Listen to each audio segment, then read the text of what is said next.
Aim right, achieve big at KR Mangalam University. Bihar में season की बड़ी चर्चा है। आज पटना के पारस अस्पताल में 5 शूटर्स ने ताबड़तोड़ 15 गोलियां दागी, चंदन मिश्रा को मार दिया। पुलिस के मुताबिक ये मर्डर का सीजन चल रहा है, इसलिए वारदात हो रही है। पिछले 24 घंटे में 3 मर्डर हुए हैं। लेकिन आप टेंशन मत लीजिए, क्योंकि बिहार पुलिस के मुताबिक भाई सीजन ही खून खराबे का है। पिछले 16 दिन में 60 लोगों की हत्या हुई है। पुलिस का कहना है जुलाई शूटर के सीजन का आखिरी महीना होता है। बिहार पुलिस का जो कैजुअल अप्रोच है वो आम लोगों के लिए बेहद खौफनाक हो रहा है।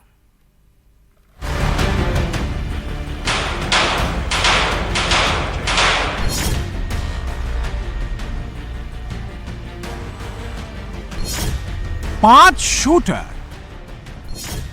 5 पिस्टल, 50 सेकंड में मर्डर। 5 शूटर पटना के पारस अस्पताल में दाखिल होते हैं। पांचों की एंट्री बिल्कुल फिल्मी अंदाज में होती है। शूटरों के चेहरे पर ना खौफ है और ना कोई जल्दबाजी। पहला शूटर और गैंग का लीडर है, उसने अपना चेहरा बिल्कुल खुला रखा है। बाकी 4 शूटरों ने अलग अलग रंग की टोपी पहन रखी है। पांचों शूटर कमरा नंबर 209 की तरफ बढ़ते हैं। गेट से 3 कदम दूर पहला शूटर, जो नीली जीन्स और चेक शर्ट पहने हैं, कमर से पिस्टल बाहर निकालता है, पिस्टल लोड करता है। फिर दूसरा शूटर पिस्टल निकालता है और लोड करता है। इसके बाद उसके पीछे चल रहे बाकी शूटर भी कमर से पिस्टल निकालते हैं। पहला शूटर दाएं हाथ में पिस्टल लेकर बाएं हाथ से कमरा नंबर 209 का दरवाजा खोलता है और अंदर दाखिल हो जाता है। दूसरा शूटर थोड़ा साइड होकर तीसरे और चौथे शूटर को अंदर जाने की जगह देता है। फिर तेजी से पांचों शूटर पारस अस्पताल के कमरा नंबर 209 के अंदर चले जाते हैं और बेड पर लेटे चंदन मिश्रा पर ताबड़तोड़ फायरिंग करते हैं।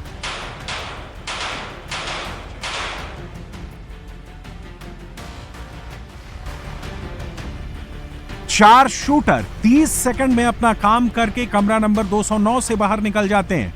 पांचवां शूटर करीब 5 सेकंड बाद बाहर आता है, हवा में बाल लहराते हुए पटना के सबसे बड़े अस्पताल में मर्डर करके बिल्कुल फिल्मी स्टाइल में निकल जाता है। इस दौरान बगल के कमरे से एक मरीज बाहर झांक कर देखने की कोशिश करता है, लेकिन पिस्टल और शूटर को देखकर फिर अंदर चला जाता है। एक महिला भी बाहर झांक कर देखती है और डर के मारे फौरन अंदर चली जाती है। यह सीन पटना के वीवीआईपी पारस हॉस्पिटल का है, जहां शहर के बड़े बड़े लोग इलाज कराने आते हैं। पटना के सबसे महंगे और बड़े अस्पताल में 5 शूटर 7 मिनट में यह मर्डर करके फरार हो जाते हैं। पटना के वीवीआईपी अस्पताल में 5 shooter film gangs of Wasseypur की तरह मर्डर को अंजाम देते हैं। इस वक्त हम पटना के पारस अस्पताल में हैं।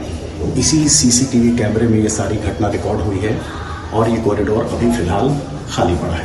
अगर आप यहाँ देखेंगे तो ये कमरा नंबर 209 है, जहाँ पर चंदन यादव भर्ती थे और अभी यहाँ खून के निशान आपको नजर आ रहे हैं।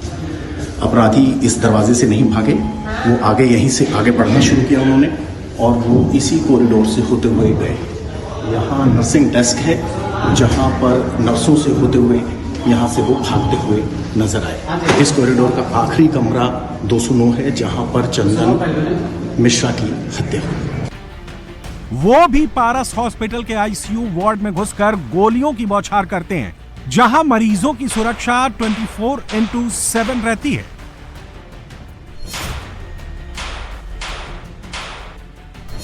गैंगस्टर चंदन मिश्रा के मर्डर के लिए शूटर सुबह 7 बजे अस्पताल पहुंचे। अगले 10 मिनट तक अस्पताल के बाहर टहलते रहे। सुबह 7:15 पर अस्पताल के अंदर दाखिल हुए। 2 मिनट बाद 7:17 पर अस्पताल के सेकंड फ्लोर में पहुंचे। 7:18 पर उस वार्ड में दाखिल हुए जहां गैंगस्टर चंदन मिश्रा ऑपरेशन के बाद सो रहा था। पांचों शूटर सुबह 7:20 पर अस्पताल के बाहर आए और बाइक से फरार हो गए। पारस अस्पताल के बाहर का भी सीसीटीवी आया है जिसमें पांचों शूटर कैमरे में कैद हुए हैं। यह सीसीटीवी वारदात के पहले का है। बिहार में अस्पताल, घर, दुकान, दफ्तर, मार्केट, बाग, गौशाला, खेत, कहीं पर भी आप सुरक्षित नहीं हैं। पुलिस आपको सुरक्षा दे भी नहीं सकती क्योंकि वो पहले से ही मानकर चल रही है कि बिहार में सुपारी किलिंग का सीजन चल रहा है। मई जून में ज्यादा मर्डर होते आई है वर्षों से। अप्रैल मई जून जब तक बरसात नहीं होती है ये सिलसिला जारी रहता है क्योंकि ज्यादातर किसान को कोई काम नहीं रहता है। एक बरसात होने के बाद लोग कृषक समाज के लोग व्यस्त हो जाते हैं और घटनाएं घटती है। परंतु आप लोग के द्वारा, प्रेस के द्वारा हत्या पर हत्या, कुछ इस वर्ष चुनाव भी है तो राजनीतिक दलों के द्वारा भी इस पर ज्यादा नजरिया दिया गया है। सुपारी सीजन बिहार पुलिस का एकदम नया शब्द है। यानी बिहार में कोई मर्डर हो, किसी की हत्या कर दी जाए तो हैरान मत हो जाइएगा क्योंकि बिहार में सुपारी सीजन चल रहा है।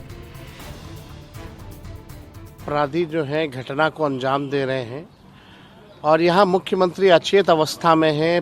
पुलिस प्रशासन जो है, कल इनके एडीजी का बयान आता है कि मानसून में अपराध जो है बढ़ता है। यानी इतना बचकाना बयान है ये कि पलड़ा झाड़ रहे हैं, यानी कि इनसे अपराध कंट्रोल नहीं होता। और ये सीज़न बता रहे हैं कि ये सीज़न में जो है अपराध होता है। तो अब आप समझ जाइए कि पुलिस ने भी हाथ जो है खड़ा कर दिया कि हम जो है अपराधियों से नहीं निपट पाएंगे। हम जो है मॉनसून चल रहा है इसलिए अपराध बढ़ जाता है तो हम कुछ नहीं कर सकते। ये पुलिस का बयान है। गैंगस्टर चंदन मिश्रा का पारस अस्पताल में ऑपरेशन हुआ था। 18 जुलाई को वो डिस्चार्ज होने वाला था। 17 जुलाई को उसका मर्डर हो गया। चंदन मिश्रा पटना की बेउर जेल से 15 दिन के पैरोल पर ऑपरेशन कराने आया था। बक्सर का रहने वाला चंदन मिश्रा 10 से ज्यादा मर्डर में आरोपी है। 2012 में उसे बक्सर के चूना कारोबारी राजेंद्र केसरी के मर्डर में उम्र कैद की सजा हुई थी। 5 शूटर कैसे पारस अस्पताल में दाखिल हुए और मर्डर करके फरार हो गए? न अस्पताल की सुरक्षा व्यवस्था उन्हें रोक पाई और न ही भागते वक्त पटना पुलिस। गैंगस्टर चंदन मिश्रा की जिस पारस अस्पताल के आईसीयू वार्ड में हत्या की गई वो पुलिस मुख्यालय से 2 किलोमीटर दूर है। शास्त्री नगर थाने से 2.2 किलोमीटर दूर है। डुमरा चेक पोस्ट से 1.8 किलोमीटर की दूरी पर है। फिर भी 5 शूटर बेखौफ होकर आए और वारदात को अंजाम देकर निकल गए।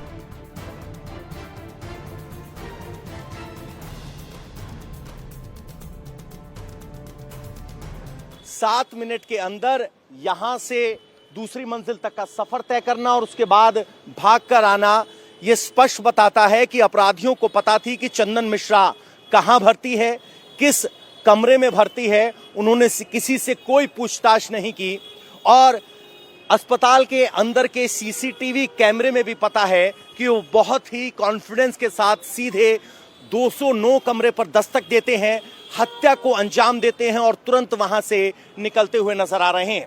सबसे गौर करने वाली बात यह है कि 209 नंबर कमरा कोने का कमरा है, उसके बगल में इमरजेंसी एग्जिट है जिस पर ताला लगा हुआ है और ये अपराधी हत्या को अंजाम देने के बाद वार्ड के बीचों बीच नर्सिंग डेस्क के बीच से होकर गुजरे। यानी सीसीटीवी पर उनकी हत्या के सारे सबूत मौजूद हैं, संकेत स्पष्ट हैं, निशाना तय था, कमरा पता था, मंजिल पता थी और हत्या को अंजाम दे दिया गया, वो भी पटना के दिल में। यहां से कुछ किलोमीटर दूर पर विधानसभा है, कुछ किलोमीटर दूर पर मुख्यमंत्री का आवास और कुछ किलोमीटर दूर पर पुलिस मुख्यालय भी। और इसीलिए अब जिस तरीके से इस हत्याकांड को अंजाम दिया गया है उस पर सवाल खड़े हो रहे हैं। अब बताने के लिए बिहार पुलिस का सिर्फ इतना कहना है कि अपराधी बक्सर की तरफ भागे हैं। पुलिस का दावा है कि चंदन मिश्रा को पहले ही अलर्ट किया गया था कि उन पर हमला हो सकता है। पुलिस इस एंगल से भी जांच कर रही है कि जमीन के विवाद में कहीं हत्या तो नहीं की गई। उम्र कैद होने के बाद चंदन मिश्रा जमीन के सौदों में लगा हुआ था। बड़ी दुखद घटना है क्योंकि पारस जो एक काफ़ी प्रसिद्ध अस्पताल है पटना का, उसके एकदम हॉस्पिटल के अंदर हुआ है। पारस की अपनी भी सुरक्षा व्यवस्था है, उसको पूरा लांघते हुए और अपराध कर्मी उसके अंदर गए हैं और अंदर जाकर के घटना को कारित की है। ये एक चिंता का विषय है। इस संबंध में हम लोग पारस की सुरक्षा व्यवस्था का भी जायजा लेंगे कि क्यों ऐसा हुआ।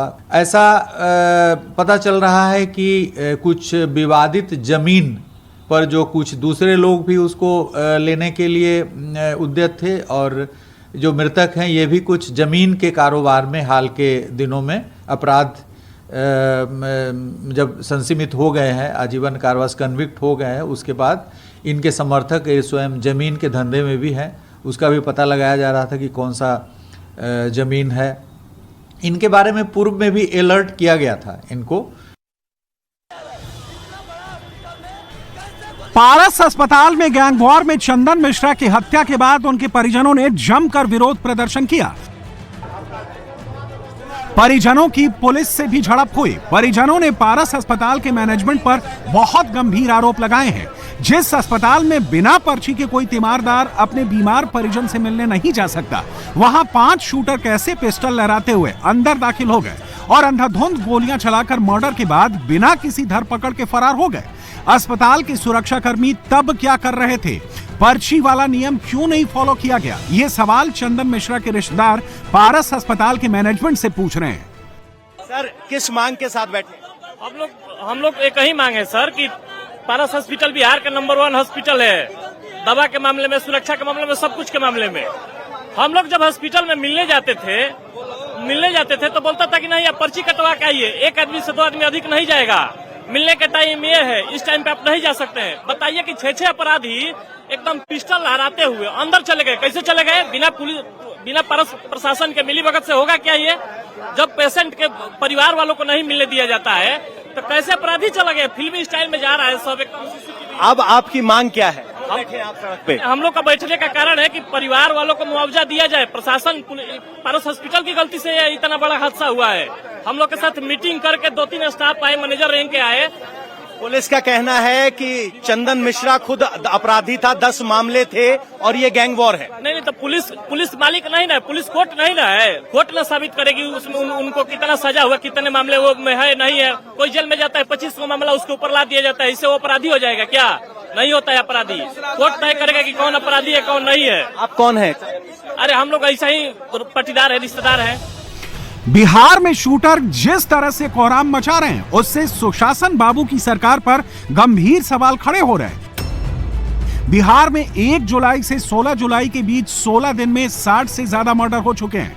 जनवरी से अब तक राज्य में 1400 से ज्यादा मर्डर हो चुके हैं। सिर्फ 6 महीने में 1376 मर्डर हुए हैं।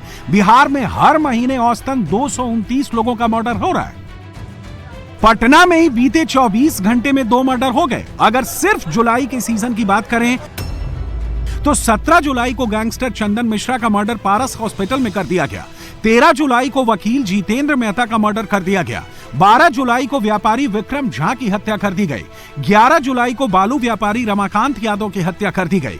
4 जुलाई को बड़े कारोबारी गोपाल खेमका का मर्डर कर दिया गया। मगर पटना पुलिस शूटरों का एनकाउंटर करने की बजाय आंकड़ों में मगन है। वो बता रहे हैं कि इस सीजन में पिछले साल से कम हत्याएं हुई हैं। ये कुछ वैसा ही है कि दिल बहलाने के लिए गालिब ख्याल अच्छा है। हाल ही के दिनों में जैसा आपने बताया कि देखा जा रहा है घटनाएं बढ़ी। मैं तथ्यों पे बात करने वाला इंसान हूं और पुलिसकर्मी को क्या किसी भी व्यक्ति को तथ्यों पे बात करनी चाहिए। मेरे पास तथ्य हैं। पश्चिमी क्षेत्र में मई माह में जैसे हत्या के मामले ही देख लें, क्योंकि हम हत्या पे बात कर रहे हैं, 15 मुकदमे दर्ज हुए थे। जून माह में 5 मामले दर्ज हुए हैं। तो आप ये नहीं कह सकते हत्याएं बढ़ी हैं तथ्य के आधार पे। परसेप्शन है, आप उसको कैसे भी क्रिएट कर लीजिए। आप तथ्यों पे बात करिए, आंकड़े देखिए कि उस वर्ष में कितना था, इस वर्ष में कितना। पश्चिमी क्षेत्र के अंतर्गत हत्याओं में कमी आई है, सारे डाटा मैं आपको दे दूंगा। तो ये तो परसेप्शन वाली बात है। रही कंट्रोल वाली बात जो क्राइम की आप बता रहे थे, तो क्राइम एक देखिए उसका मल्टी डायमेंशनल वाली अप्रोच होती है। उसमें सोसाइटी की भी भूमिका होती है, मीडिया की भी भूमिका होती है और नागरिकों की भी होती है, पुलिस की भी भूमिका होती है।